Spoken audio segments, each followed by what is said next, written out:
जानकारी देना और जो सरकार की उपलब्धियां रही आपको बताना, ताकि कोई भी व्यक्ति किसी भी कार्यक्रम के जानकारी के अभाव में उससे वंचित ना रह जाए, उसके लाभ से वंचित ना रह जाए। यही उद्देश्य हम लोग का रहता है। हम लोगों के लोकतंत्र का महापर्व चुनाव कहा जाता है और अगले वर्ष चुनाव होने की संभावना भी आप सभी लोग जान रहे हैं।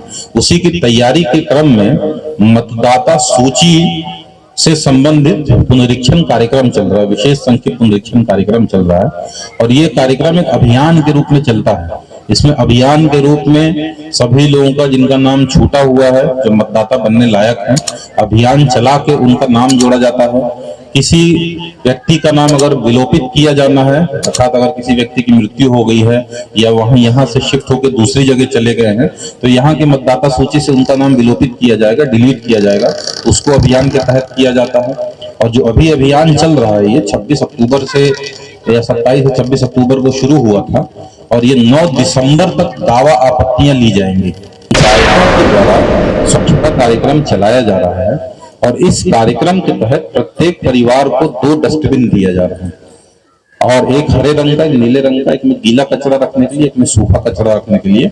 साथ ही साथ हर पंचायत में, हर वार्ड के लिए रिक्शा क्रय किया जा रहा है उस कचरे को घर घर जाके कलेक्शन करने के लिए।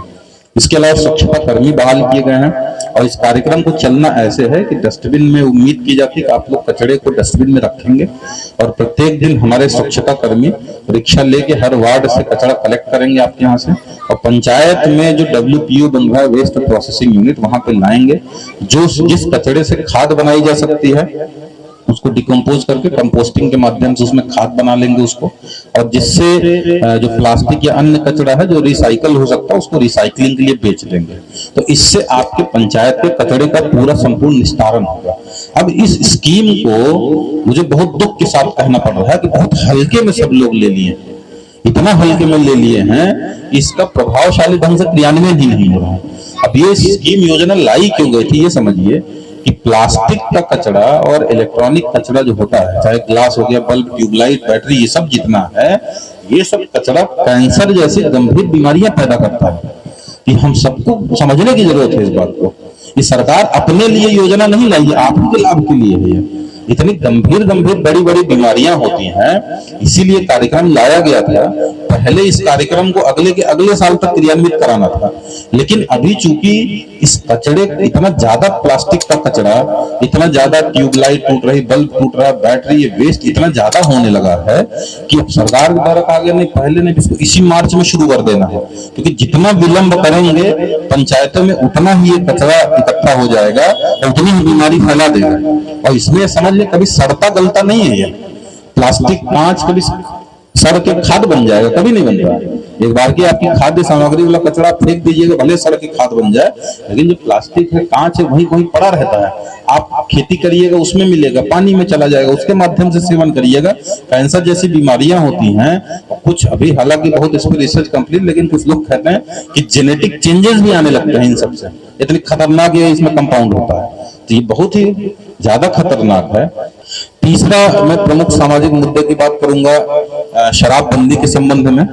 हम ये कह रहे थे ना, एक एक मुद्दा इतना गंभीर है कि मैं खुद भी नहीं रोक पाता। मैं चाहता हूँ 2 मिनट में बताऊंगा, 10 मिनट लग जाता है उस पर, क्योंकि बहुत ज्यादा इंपॉर्टेंट है वो।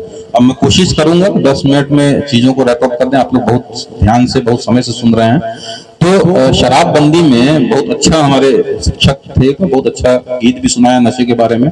तो निश्चित रूप से कोई किसी भी प्रकार का नशा है वो स्वास्थ्य के लिए बहुत हानिकारक होता है। पूरे बिहार राज्य में 2016 से शराबबंदी लागू है, सब लोग जानते हैं। और लगातार आप लोगों के सहयोग से हमारे पुलिस विभाग, उत्पाद विभाग लगातार कार्रवाई भी कर रही है। DSP साहब भी बता रहे थे 2 लाख लीटर से ज्यादा इसी वर्ष जब्ती हुई है। कई शराब माफियाओं पे भी कार्रवाई की गई है, जेल भेजे हैं। लेकिन जब कोई कानून बनता है तो उल्लंघन करने वाले लोग रहते ही हैं, कुछ न कुछ रहेंगे, वो हम लोग कार्रवाई करते रहेंगे। लेकिन अगर चूंकि इतनी बड़ी समस्या है, एक शराब पीने वाले व्यक्ति के स्वास्थ्य पे क्या क्या कुप्रभाव पड़ता है ये हम लोग जानते हैं, लेकिन आंख बंद कर लेते हैं। थोड़े से मजे के लिए कोई भी शराबी व्यक्ति उस समय के लिए आंख बंद कर लेगा, जबकि उसको भी पता रहता है कि जहर है।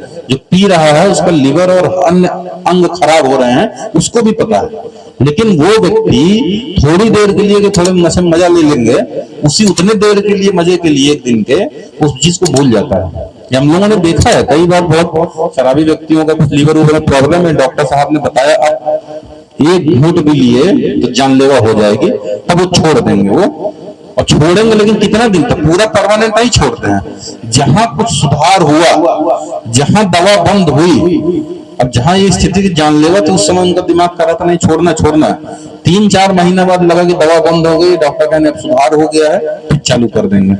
तो सोचिए ये पता रहते हुए पीना, अब इतना नशे के शिकार हो गए हैं, तो ये हम सब लोगों की ये जिम्मेदारी है। सबको पता है कि ये बहुत खराब है, तो ना केवल उनके स्वास्थ्य के लिए बल्कि परिवार की आर्थिक स्थिति चौपट कर देते हैं। जो शराब में उड़ा देते हैं वो घर में बच्चों की पढ़ाई की फीस के लिए दे सकते हैं, घर में लोगों के पालन पोषण के लिए उसका प्रयोग कर सकते हैं।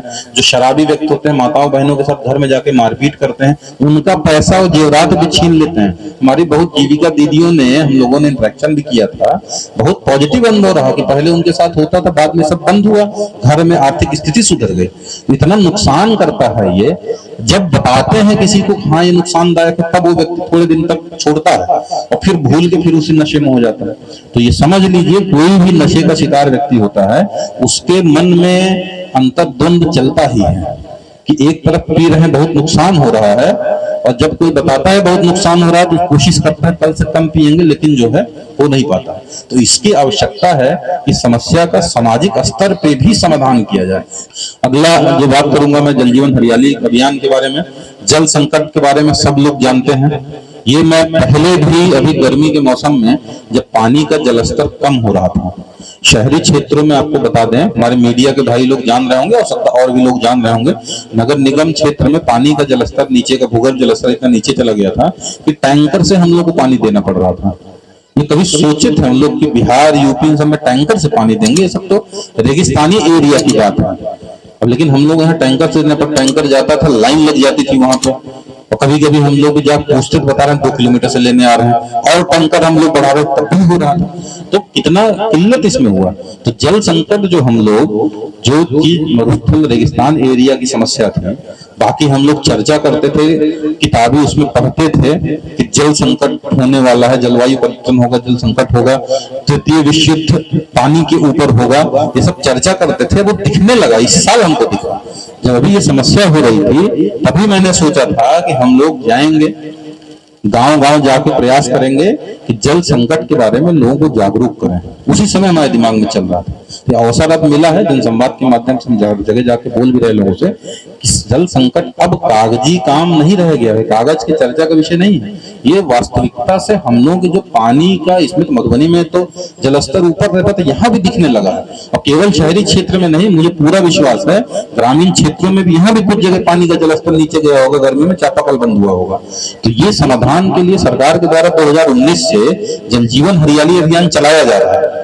अब इस अभियान के तहत जल संरक्षण के लिए सभी सरकारी भवनों पर छत वर्षा जल संचयन संरचना, सुख्ता का निर्माण, तालाब का जीर्णोद्धार कराया जा रहा है, ताकि बारिश का पानी बह के भाप बन के उड़ न जाए। बारिश का पानी आए, उसको संचित करके फिल्टर करके भूगर्भ में भेज दें, भूगर्भ जलस्तर हमारा बढ़ा रहा।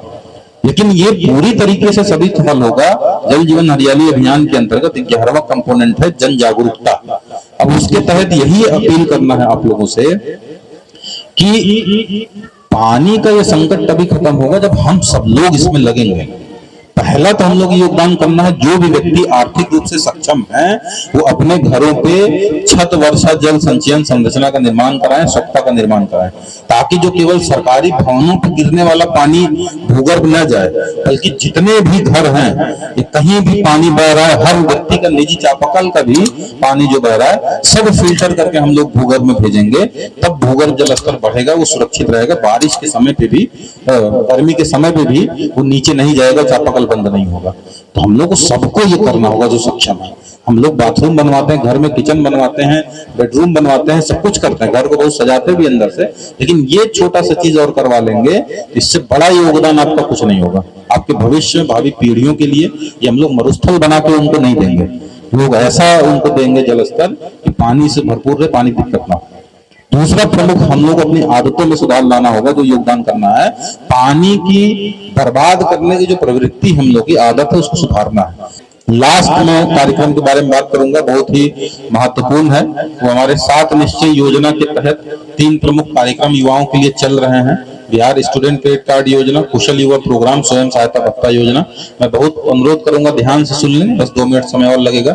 इसके तहत इसलिए आपको बताना चाह रहे हैं कि जितना महत्वपूर्ण है युवाओं के लिए, जितना लाभकारी है, उसके बावजूद अपने जिलों में जो आवेदनों की संख्या हम लोग अपेक्षा कर रहे थे उतनी है नहीं, उतने लोग लाभ नहीं लिए हैं। तो मेरा अनुरोध है इन तीनों कार्यक्रमों के बारे में सबको बताएं, ज्यादा से ज्यादा लोग इसका लाभ लें। पहला, बिहार स्टूडेंट क्रेडिट कार्ड योजना। ये योजना इसलिए लाई गई थी कि जिन परिवार में अगर आर्थिक स्थिति अच्छी नहीं है और अपने बच्चों को 12वीं पास के बाद उच्च शिक्षा के लिए कॉलेज की फीस नहीं भर पा रहे हैं, तो उनको मदद करने के लिए सरकार के द्वारा योजना लाई गई। इस योजना के तहत 4 लाख तक का शिक्षा ऋण बहुत कम ब्याज दर पे दिया जाता है और कोई सिक्योरिटी मोर्टगेज नहीं लगता है, क्योंकि अगर आप बाहर से बाजार से लेने जाएंगे तो समस्याएं आती हैं, जिस वजह से लोन का वित्तीय भार परिवार पर ज्यादा पड़ जाता है, लोग ले नहीं पाते हैं। तो स्टूडेंट क्रेडिट कार्ड योजना के तहत बहुत बच्चे उच्च शिक्षा ग्रहण कर रहे हैं। तो मेरा अनुरोध है कि बिहार स्टूडेंट क्रेडिट कार्ड योजना के बारे में सबको बताएं आप लोग, ताकि ज्यादा से ज्यादा बच्चे लाभान्वित हों। साथ ही साथ मैं भी आपको आश्वस्त करता हूँ, हम लोग जो शिकायत पेटिका में आप लोगों ने रखा है उसको ले जाएंगे, एक एक जो सुझाव शिकायतें हैं उसका हम लोग निष्पादन कराएंगे, और अगर विभाग स्तर से उसमें कुछ समन्वय की आवश्यकता होगी हम लोग वहां से भी करवा रहे हैं, और हम लोग समाधान कराएंगे ताकि आप लोग जो प्रमुख समस्याएं हैं उसका हम लोग निदान करा सके। अंत में पुनः आप सभी लोगों ने बहुत ध्यानपूर्वक सभी बातों को सुना, इसके लिए बहुत बहुत आज सभी लोगों का धन्यवाद। सभी प्रकार की खबरों के लिए आप देखते रहिए बिहार 24 सच से सामना। अगर आपने हमारे चैनल को अब तक सब्सक्राइब नहीं किया तो चैनल को सब्सक्राइब करें, लाइक करें और शेयर करना ना भूलें।